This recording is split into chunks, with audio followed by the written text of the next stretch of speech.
Hello everyone, welcome. तो आज इस वीडियो में हम डिस्कस करेंगे section 80EE, 80EE-A and 80EE-B of income tax act. ये सेक्शंस डिडक्शन चैप्टर के अंडर कवर है। और तो चलिए स्टार्ट करते हैं। सबसे पहले सेक्शन 80EE से। 80EE रिलेटेड है interest on loan borrowed for acquisition of house property bye an individual. अगर आपने कोई लोन लिया है for acquisition of house property के लिए, तो उस पे जो आप इंटरेस्ट पे कर रहे हो उसकी डिडक्शन आपको मिल जाएगी अंडर सेक्शन 80EE। तो चलिए पहले देखते हैं कि इसके लिए आपको क्या कौन कौन सी जो कंडीशंस है वो सेटिस्फाई करनी पड़ेगी, क्योंकि तभी आपको ये डिडक्शन मिलेगी। तो फर्स्ट जो कंडीशन है कि एलिजिबल असेसी।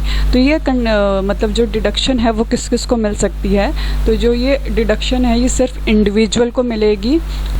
हाँ जी, तो फर्स्ट कंडीशन है एलिजिबल असेसी, तो सिर्फ इंडिविजुअल को ही ये डिडक्शन मिलेगी।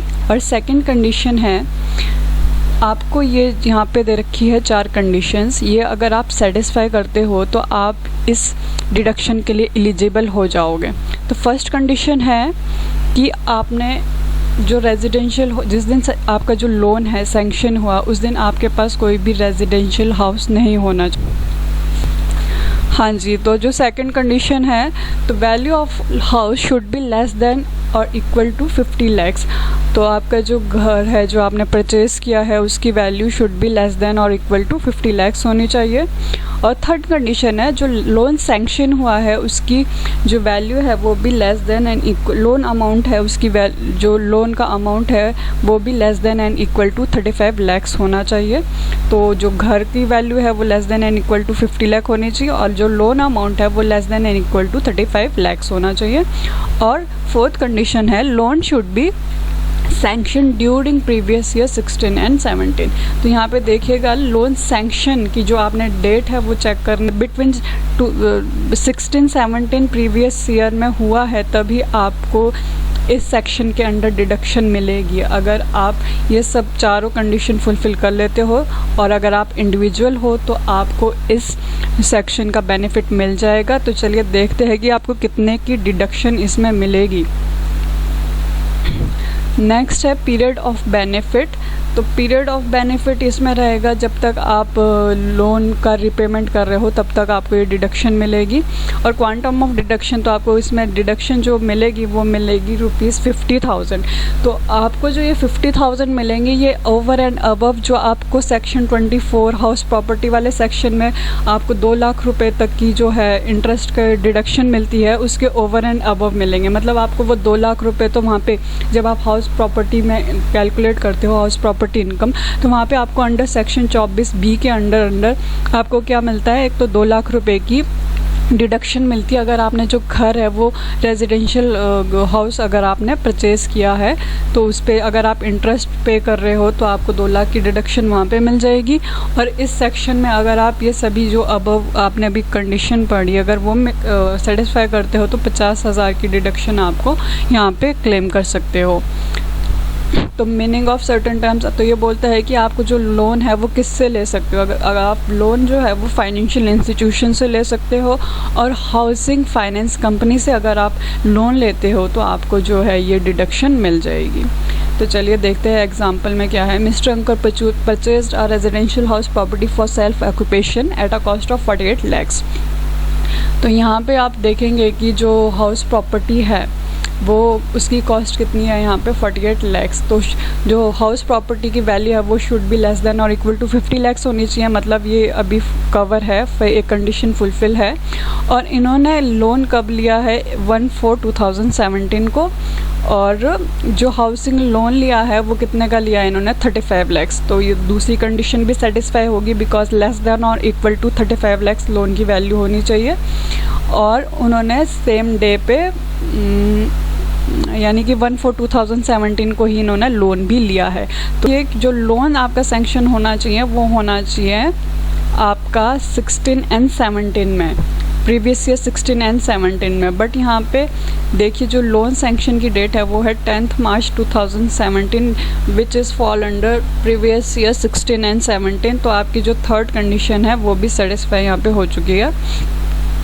और compute the eligible deduction in respect of interest on housing loan for assessment year 21 and 22 under the provision of income tax act. और entire loan were outstanding around 31st 2021 and does not own any other house property. और fourth condition है कि उसके पास कोई भी, जिस दिन loan sanction हुआ, कोई भी हाउस प्रॉपर्टी नहीं होनी चाहिए। तो ये वाली कंडीशन भी आपकी सेटिस्फाइड है।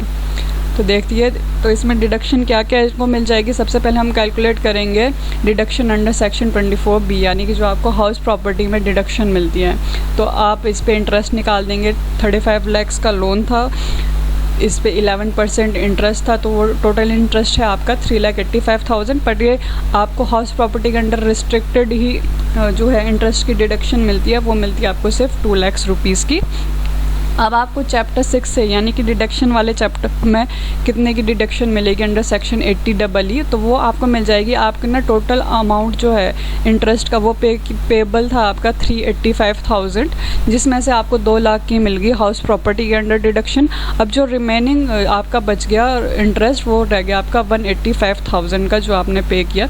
तो इस पे आपको सिर्फ 50,000 ही मिलेगी, क्योंकि 80EE में आपको जो डिडक्शन मैक्सिमम मिलती है वो कितने मिलती है, 50,000। तो आपको टोटल डिडक्शन आपने इंटरेस्ट की कितनी ले ली, 2 लाख आपने यहाँ पे ले लिए हाउस प्रॉपर्टी के हेड के अंदर, और ग्रॉस टोटल इनकम में से आपने 50,000 की डिडक्शन यहाँ पे ले ली, यानी कि आपने 2,50,000 की डिडक्शन ले ली है। और आपने पे कितना किया था इंटरेस्ट, 3,85,000। तो चलिए, नेक्स्ट है आपका जो नेक्स्ट सेक्शन है वो है 80EE। ये भी हाउसिंग लोन से रिलेटेड ही है, बट यहाँ पे सिर्फ जो पीरियड है, वहाँ यहाँ पे जो कंडीशंस है और पीरियड भी है सैंक्शनिंग ऑफ लोन का, वो अलग अलग है। तो चलिए, इसको देखना भी ज़रूरी है। Deduction respect of interest payable on loan taken for acquisition of residential house property, ये भी सेम रेजिडेंशियल हाउस प्रॉपर्टी के लिए है। और यहाँ पे जो एलिजिबल एसएससी है वो भी इंडिविजुअल ही है। और कंडीशंस यहाँ पे देखिएगा, सबसे पहली कंडीशन जो वहाँ पे भी थी कि आपके पास कोई भी रेजिडेंशियल हाउस नहीं होना चाहिए, तो ये कंडीशन तो सेम ही है। अब यहाँ पे क्या देखते हैं, वहाँ पे आपने देखना था वैल्यू ऑफ जो हाउस प्रॉपर्टी की वैल्यू, यहाँ पे देखनी है आपने stamp duty value of house, ये होना चाहिए आपके less than and equal to 45 lakh, ठीक है। और यहाँ पे नेक्स्ट कंडीशन है जो individual should not be eligible to claim deduction under section 80EE। तो अगर आप डिडक्शन ले रहे हो 80EE में, तो आपको 80EE की डिडक्शन नहीं मिल सकती। तो आपको इस चीज़ का ध्यान रखना है कि आप डबल डिडक्शन क्लेम नहीं कर सकते। अगर आप 80EE में कवर हो रहे हो तो आपको 80EE की डिडक्शन नहीं मिलेगी। और loan should be sanctioned by a financial institution during the period from 1 April 2019 to 31 March 2021। अब यहाँ पे जो लोन सैंक्शनिंग का पीरियड है वो है 1 अप्रैल 2019 से लेकर 31 मार्च 2021। तो आपको ये पीरियड ध्यान रखना है। वहाँ पे 16-17 था प्रीवियस ईयर, यहाँ पे है 1 अप्रैल 2019 टू 31 मार्च 2021। और जो यहाँ पे क्वांटम ऑफ डिडक्शन है, सीधे वहाँ पे 50,000 की डिडक्शन मिल रही थी, यहाँ पे आपको कितने की मिल रही है, 1,50,000 की डिडक्शन। और ये भी ओवर एंड अबव 2 लाख जो आपको मिलती है हाउस प्रॉपर्टी के अंडर सेक्शन 24B, वो उसके ओवर एंड अबव है, वो भी मिलेगी, प्लस आपको ये भी मिलेगी। ओके, तो आप जो लोन है वो किससे ले सकते हो, यहाँ पे बोला है कि लोन आप फाइनेंशियल इंस्टीट्यूशन से ले सकते हो और आप हाउसिंग फाइनेंस कंपनी से ले सकते हो। अगर आप इन दो इंस्टीट्यूशन से लोन लेते हो तो आपको जो है 80EE की डिडक्शन मिल जाएगी। Okay, now next is section 80EB। ये भी इंटरेस्ट से रिलेटेड सेक्शन है, बट यहाँ पे ये सेक्शन है अगर आपने लोन लिया है for purchase of electric vehicle, आप क्या खरीद रहे हो, कोई इलेक्ट्रिक व्हीकल खरीद रहे हो और उसके लिए आपने लोन लिया है। तो चलिए देखते हैं इसके लिए आपको क्या क्या कंडीशन सेटिस्फाई करनी पड़ेगी। तो यहाँ पे जो एलिजिबल एसएससी है, यहाँ पे भी इंडिविजुअल ही है, सिर्फ इंडिविजुअल को ही मिलेगी। और कंडीशन, यहाँ पे भी 4 कंडीशन आपने देखनी है। अगर आप सेटिस्फाई करते हो तो आपको डिडक्शन मिल जाएगी। फर्स्ट है the assessee should be an individual. First condition ये है कि इंडिविजुअल होना चाहिए असेसी, और loan should be taken for purchase of an electric vehicle. सिर्फ इलेक्ट्रिक व्हीकल के लिए ही आपको जो है डिडक्शन मिलेगी यहाँ पे। थर्ड कंडीशन है loan should be sanction by a financial institution, bank और specified non banking financial corporations. तो यहाँ पे ये आपको ध्यान रखना है, वहाँ पे हाउसिंग वाले, अगर आपको हाउसिंग फाइनेंस कंपनी भी यहाँ पे आपको देती थी, अब क्योंकि ये हाउसिंग से रिलेटेड इंटरेस्ट था, अब यहाँ पे इलेक्ट्रिक व्हीकल से रिलेटेड इंटरेस्ट है, तो यहाँ पे अगर लोन आपको फाइनेंशियल इंस्टीट्यूशन से मिलेगा और स्पेसिफाइड एनबीएफसी से मिलेगा, तभी आपको क्या मिलेगी, यहाँ पे डिडक्शन मिलेगी। अगर किसी और इंस्टीट्यूशन से आपको लोन प्रोवाइड हो रहा है तो आपको जो है ये डिडक्शन नहीं मिलेगी। और जो फोर्थ कंडीशन है, जो सैंक्शनिंग, लोन सैंक्शनिंग का पीरियड है वो 1/4/2019 टू 31 मार्च 2023 तक यहाँ पे जो है होना चाहिए, यानी कि 1/4/19 से 31/3/23 तक आप अगर लोन सैंक्शन कराते हो इन बिटवीन, तो आपको ये जो सेक्शन है इसमें डिडक्शन मिल जाएगी। यहाँ पे भी क्वांटम ऑफ डिडक्शन कितना है, आपको 1,50,000 है। और फाइनेंशियल इंस्टीट्यूशन से लोन लोगे, वही बता रखा है, फाइनेंशियल इंस्टीट्यूशन से लोगे। और इलेक्ट्रिक व्हीकल का यहाँ पे मतलब दे रखा है कि a vehicle which is powered exclusively by an electric motor, जिसमें इलेक्ट्रिक मोटर लगती है और उस traction energy is supplied exclusively by traction battery, और जिसमें ट्रैक्शन बैटरी यूज़ होती है एक्सक्लूसिवली, तो उन्हीं इलेक्ट्रिक व्हीकल पे आपको डिडक्शन मिलेगी। अदरवाइज़ और जो इलेक्ट्रिक व्हीकल्स है उस पर आपको डिडक्शन नहीं मिलेगी। तो बस ये सेक्शन थे जो कि आपके इंटरेस्ट से रिलेटेड सेक्शन थे। हो सकता है आपसे इसमें एमसीक्यूज़ पूछे, बिकॉज ये लास्ट ईयर ही इसमें अमेंडमेंट्स में ये जो 80EEB है और 80EEA है, ये नए सेक्शन इंक्लूड हुए हैं। तो चलिए अब वीडियो को यहीं पे ख़त्म करते हैं। Thanks for watching. और अगर आपको ये वीडियो पसंद आया है तो प्लीज़ लाइक करें, शेयर करें और सब्सक्राइब करें। Thank you for watching.